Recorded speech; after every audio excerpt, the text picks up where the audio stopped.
पास कुर्सी है, कुर्सी पर बैठ जाए, कुर्सी पर बैठ जाइए, कुर्सी पर बैठ जाइए भाई, आग्रह कर रहा बानी, कुर्सी पर बैठी, कुर्सी पर बैठी जा। अरे भाई कुर्सी के लड़ाई बार हुआ, कुर्सी पर खड़ा हो जाता नहीं, कुर्सी पर बैठी, बैठिए बैठिए। कुर्सी पर नेताजी लोग एक बार बैठ जाता तो उठते नहीं थे, अरवा सब में कुर्सी मिलन मरवा कुर्सी छोड़ के खड़ा हो जाता नहीं। बैठी भाई, जिसको कुर्सी मिला है बैठ जाइए कुर्सी पर, और जो लड़कों को कुर्सी नहीं है पीछे जाइए, धक्का मत कीजिए, पीछे पीछे चलिए भाई, बहुत जगह है पीछे, धक्का मत कीजिए, पीछे चलिए, हाथ जोड़ रहे हैं, पीछे चलिए, पीछे चलिए, पीछे चलिए। एक बार अभी देखिए, तभी सुन बारिश भाई तब सब कुर्सी उठावे लगे।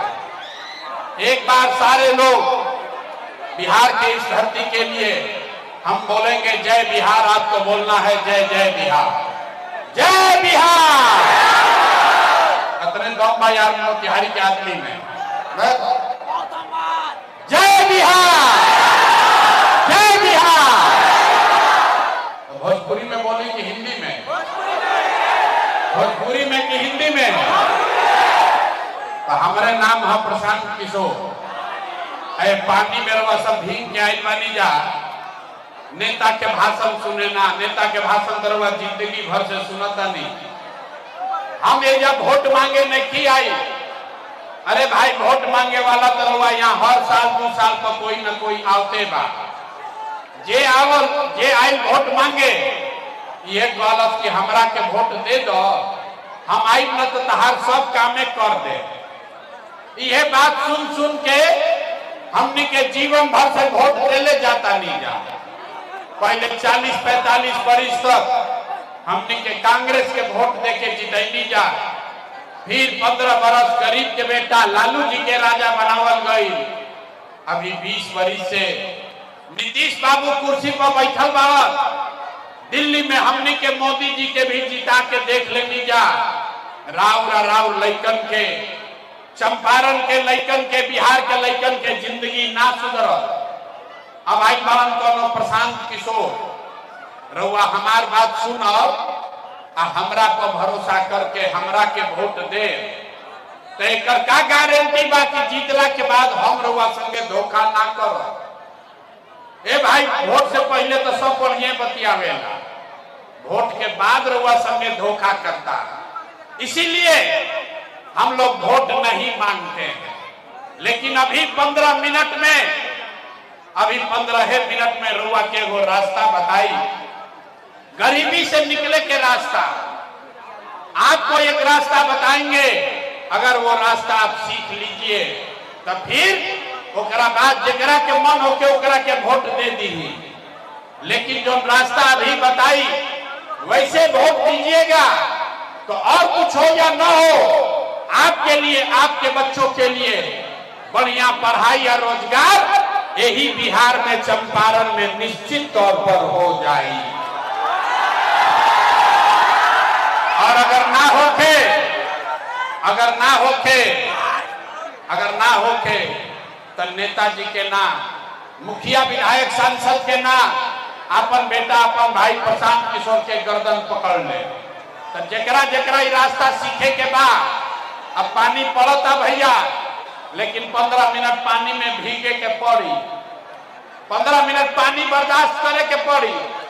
यही बरसात में, इसी गर्मी में, इसी कड़ाके के धूप में आपका घर का परिवार, आपका सवांग बेटा भाई भतीजा किसी फैक्ट्री में अपना हड्डी गला रहा है कि पेट काटता है कि घर 6,000-8,000 भेजब तब बाल बच्चा खाई है। तो अगर ये गरीबी से निकले के बाद तब 15 मिनट गर्मी बरसात जाड़ा भुला के ये रास्ता सीखे के बाद, अगर ये लोग रास्ता सीख ले तो दिवाली छठ के बाद आपका गरीबी खत्म होगा ही होगा। ये बात के गारंटी बा कि दिवाली और छठ के बाद आपका गरीबी खत्म होगा ही होगा। हमारा बात पर भरोसा नहीं किसी को, ए भाई चुप हो जाओ, किसी को हमारे बात पर भरोसा नहीं करना है। अपना आंख से देखे के बाद, समझे के बाद, और जाए से पहले गारंटी कार्ड, परिवार लाभ कार्ड बना के ले जाए के बाद, भाई कार्ड बोला के दो, जाए से पहले गरीबी से निकले वाला कार्ड लेके जाए के बाद सब आदमी के, ताकि दिवाली छठ के बाद घरे खुदे लक्ष्मी जी चल के आई हो। तब जगरा जगरा रास्ता सीखे के बाद अब अभी आपस में बातचीत बंद। अब कोई नारा ना लगी, कोई ताली नहीं बजाएगा, आपस में बातचीत नहीं करेगा। आपसे 3 गो सवाल पूछेंगे, 3 सवाल पूछेंगे, आपको उस सवाल का जवाब देना है हाथ उठाकर, हाँ या ना बोलना। अभी ना, जब सवाल पूछो तब बोलने के बाद। और अभी रहुआ अपना आंख के सामने दिखी कि आपके गरीबी का, बदहाली का कारण क्या है और इससे निकलने का रास्ता, उपाय क्या है। सब आदमी के हाथ उठा के जवाब देने के बाद, हाथ काहे उठावे के बाद, भैया हथवे में सब दम बा, यही हाथ से जेकरा के रउआ बटन दबा दे वही राजा बनेगा। तभी रउआ के सिखाई कि रउआ हाथ में कितना बल बा, कैसे रउआ हाथ से बटन दबाई कि गरीबी दूर होई। सारे लोग एक बार सोच के बताइए, आपके गांव पंचायत में और कुछ हो या न हो, आपके लिए, आपके बच्चों के लिए बढ़िया पढ़ाई रोजगार का व्यवस्था होना चाहिए कि नहीं होना चाहिए। हाथ सबके उठावे के बाद हाथ उठाकर बताओ, पढ़ाई रोजगार का व्यवस्था होना चाहिए कि नहीं होना चाहिए। होके के चाहिए, होके के चाहिए। अच्छा, भैया आपके आदमी कल्याणपुर के कितना समझदार बा, हम आपको नहीं सिखाए, हम ना बतैली, पहले ही से जितना आदमी आयल बारन, चाहे आप पढ़े लिखे हैं या अनपढ़, हिंदू हैं या मुसलमान, अगड़े हैं या पिछड़े, अमीर हैं या गरीब, युवा हैं या बुजुर्ग, महिला हैं या पुरुष, सब लोग कहल हो कि ना भैया पढ़ाई या रोजगार तो हो कहीं के चाहे। ये रउआ पहले से पता बा कि अगर आपके लिए, आपके बच्चों के लिए बढ़िया पढ़ाई रोजगार हो जाए तो कोई मुखिया बने, कोई विधायक बने, लालू बने, नीतीश बने, मोदी बने, प्रशांत किशोर बने, अगर आपके लिए, आपके बच्चों के लिए बढ़िया पढ़ाई रोजगार हो जाए तो आपका जीवन सुधर जाएगा। ये बात आपको पहले से पता है, अब आपको दिखाते हैं आपका ये दुर्दशा क्यों है। सब आदमी एक बार अपने अपने बच्चों का चेहरा याद कर लीजिए। हर आदमी अपन अपन लड़कन के चेहरा याद करी जा और अपने बच्चों के नाम पर एक बार ईमानदारी से बताइए, आप में से किसने जीवन में एक बार भी अपना बच्चा के पढ़ाई रोजगार के लिए वोट दिया है। देखिए अपना पूरा जवार के आदमी के हालत देखिए, चुप, जैसे बुझाता कि करंट मार देले हो। आदमी चुप। अभी कितना जोर से कहनी है, ए भैया पढ़ाई या रोजगार होके के चाहिए।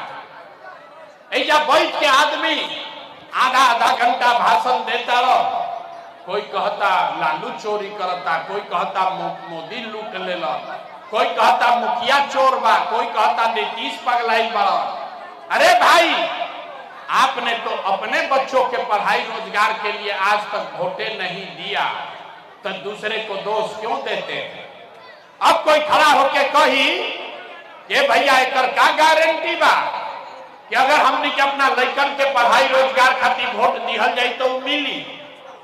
हमने के तो सब नेता के वोट दे के देख लेनी जा, आज तक हमने के कुछ नाम मिलल, तो एकर का गारंटी बा कि पढ़ाई रोजगार खातिर वोट दिहल जाए तो मिली। बिल्कुल इसका गारंटी है, एकर गारंटी बा। वोट जेकरा के देवे के बाद दे दी, लेकिन राउआ के रउआ लड़कन के पढ़ाई रोजगार मिलबे करी। हमरा बात पर भरोसा नहीं करे के, सबके अपना आंख के सामने इस जादू देख के जाए के बाद कि राउर लड़का के पढ़ाई रोजगार कैसे मिली। सारे लोग एक बार सोच के दूसरे सवाल का जवाब दीजिए।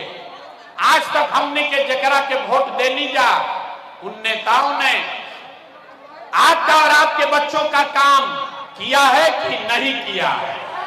नहीं किया तो हथवा उठा के बताइए, हाथ उठावे के बाद हर आदमी को हाथ उठाना है। नेता लोग आपका काम किया है कि नहीं किया है? भाई जोर से बोलो, किया है कि नहीं किया है? नहीं किया है। अब पलटिया जा मत भाई, अब पलटे के नहीं थे, पूरा जवार देख ले लॉस।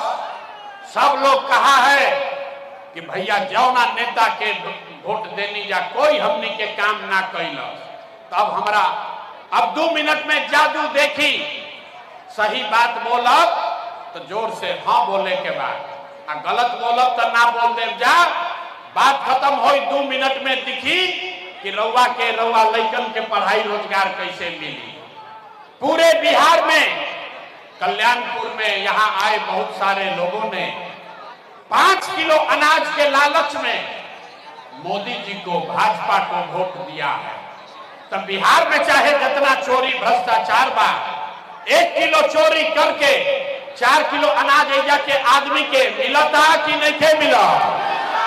ए भाई सबके बोले के बाद 4 किलो अनाज मिलता कि नहीं के मिला?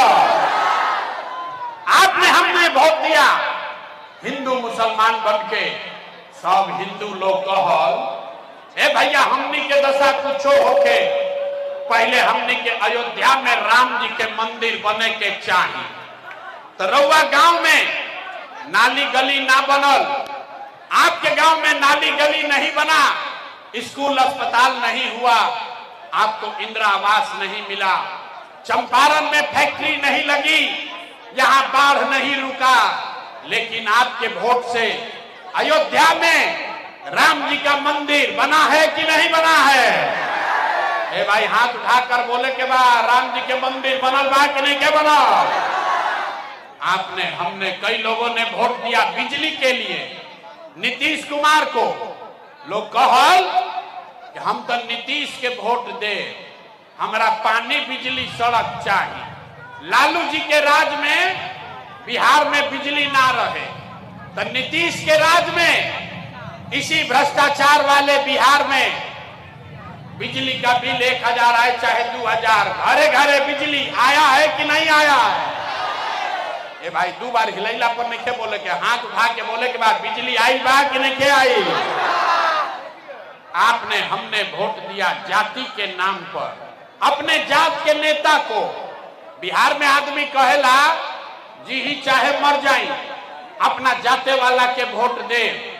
तो भैया राउर जात के नेता ने, आपके जात के नेता ने आपके बच्चों के लिए पढ़ाई रोजगार का बात नहीं किया, लेकिन जाति का बात और जाति का गिनती जनगणना पूरा बिहार में कराया है कि नहीं कराया है?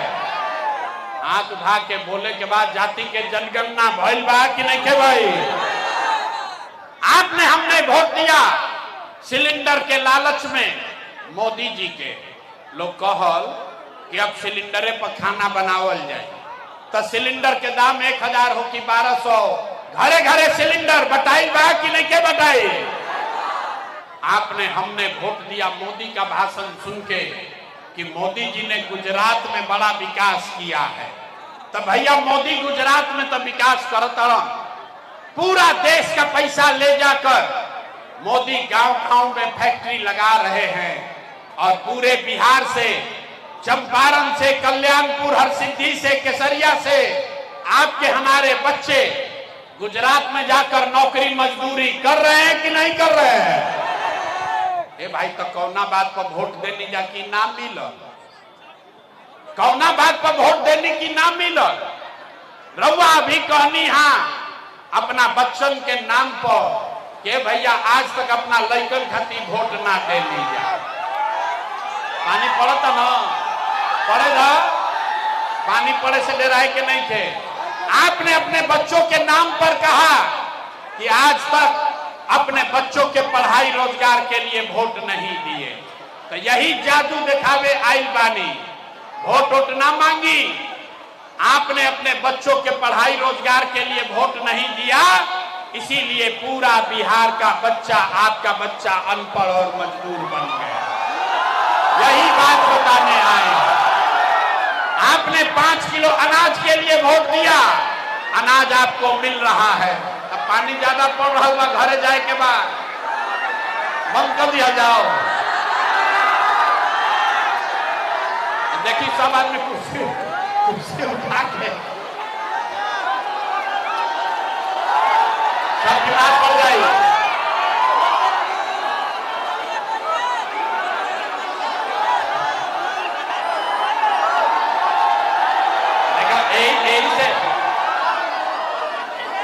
यही से कहनी है कि कुर्सी छोड़े के नहीं थे, जरा पास कुर्सी बा ओकर छाता बन गई, आज कुर्सियां छोड़ देले बा, अब वो पानी में भिंगा तरल जा। जे कुर्सी छोड़ देलो, अब वो पानी में भीगे लगलो।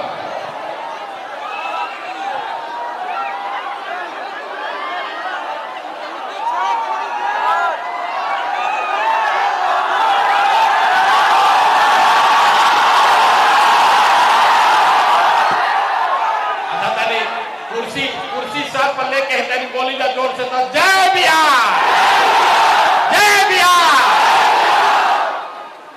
तो अब क्या सब लोग बदलाव खातिर तैयार बा? अरे बिहार में बदलाव के लिए तैयार हैं। बिहार में अब क्या नीतीश के रखे के बाद हटावे के बाद? अरे कुर्सी ओढ़िए के बोली नीतीश के रखे के बाद हटावे के बाद? नीतीश कुमार रैयन की जय हो, नीतीश कुमार रैयन की जय हो, नीतीश कुमार रैयन की जय हो। अब मोदी आई हन, अब मोदी आके कहन कि सब लोग वोट देगा नीतीश के तो दियाई ना दियाई, काहे ना दियाई?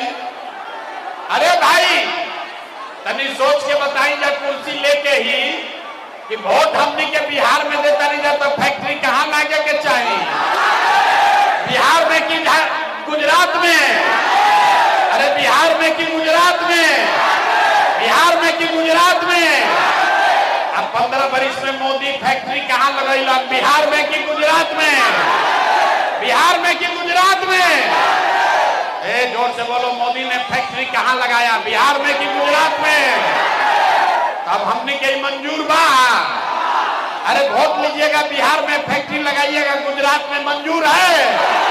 मंजूर नहीं है ना, तो मोदी के काला पर वोट दिया ही। सबको बोलना है मोदी का ने वोट देना है। तो जे मोदी के काला पर वोट दी ही, गुजरात में बिहार का लड़का मजदूर बनी हन तो पाप रउए सर पर लागी। मोदी के काला पर वोट ना दे तो नीतीश और मोदी रैयन जा की जयन जा, नीतीश कुमार रैयन की जय हो, रैयन की जय हो। बच गई लालू के ललटेन, लालू के ललटेन चाहिए। भाई सब लोग बता दो, लालू के ललटेन चाहिए। अरे कुर्सी के नीचे ही से बोला, लालू के ललटेन चाहिए, लालू का ललटेन चाहिए, लालू का जंगल राज चाहिए, ललटेन वाला जंगल राज चाहिए। अब फिर से अपहरण रंगदारी चाहिए। अरे फिर से अपहरण रंगदारी चाहिए भैया, ना चाहिए। तो लालू नीतीश मोदी तीनों चल गए तक के बचा? अरे लालू नीतीश मोदी तीनों गए, कौन बचा? कौन बचा? कौन बचा? जन सुराग। अब जेपी ने कहा कि जब बहुत भ्रष्टाचार भइल तो जयप्रकाश नारायण जी ने कहा कि सिंहासन खाली करो कि अब जनता आती है। बिहार में अब लालू नीतीश मोदी का राज नहीं, जनता का राज कायम होना चाहिए, जन सुराज आना चाहिए। होके के चाहिए कि ना? होके के चाहिए। पूरा तनी ताकत से बोली तो जय बिहार, जय बिहार। आज तो पानी पड़ गई तो दोबारा फिर छूटे के पड़ी, फिर दोबारा मिले पड़ी कि काम हो गई कि दोबारा आवे के पड़ी? दोबारा आवे के पड़ी कि हो गई? हो गई, हो गई। प्रशांत किशोर के बेटा के तिलक ना हो, सबके अपन अपन सब लइकन के लड़ाई बा। अगर रोजगार चाहिए तो लालू नीतीश मोदी के सफाया करे के पड़ी। सब लोग तैयार बा? सब लोग तैयार है? तो बात हो गई ना। अब फिर कल्याणपुर दोबारा ना आवे के पड़ी। अब देखा जा सब आदमी अपन अपन कार्डवा बनवा लेवे के बाद कार्ड बना लेना है नवंबर के बाद। इसी कार्ड से जरा वैल्यूडी कार्ड रही ओकरा नवंबर के बाद से जब सरकार बनी तो कम से 20,000 रुपया तक हर महीना यही कार्ड से मिली। तो कार्डवा बना लेवे के बाद कार्ड को बना लेना है। जन सुराज के गारंटी हो, जन सुराज के बैंक के एटीएम कार्ड होला ना, बैंक के कार्ड होला ना, बैंक के वैसे ही कार्ड हो। बस्ता छाप पर बटन दबाई, जैसे ही बस्ता छाप पर बटन दबाई तो छठ के बाद जरा बिजली कार्ड रही ओकरा हर महीना 15-20 हजार रुपया मिले लागी।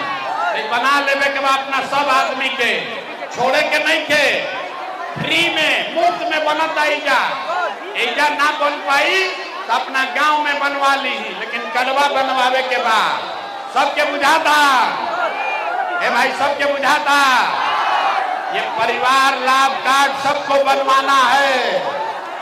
इसी से 20,000 रुपया मिलेगा, यही से 20,000 रुपया तक के लाभ मिली।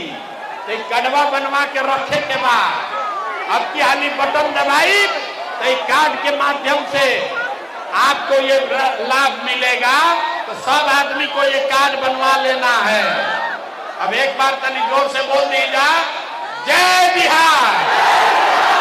तो रउआ पानी में भींगता नहीं तो हमरो भीगे के चाहिए ना। नीचे उतरल जाओ हैं तो नीचे उतर तो मार धक्का धुक्की हो जाए। क्या कर जाओ पानी में चल जाओ आए तो जे पानी में भींगल बा हाथ मिलावे खातिर आ जाओ पानी में। आज कुर्सी लेके बारह कुर्सी में छुपाई दी, ठीक बा ना। चल हम आवत भेंट होई।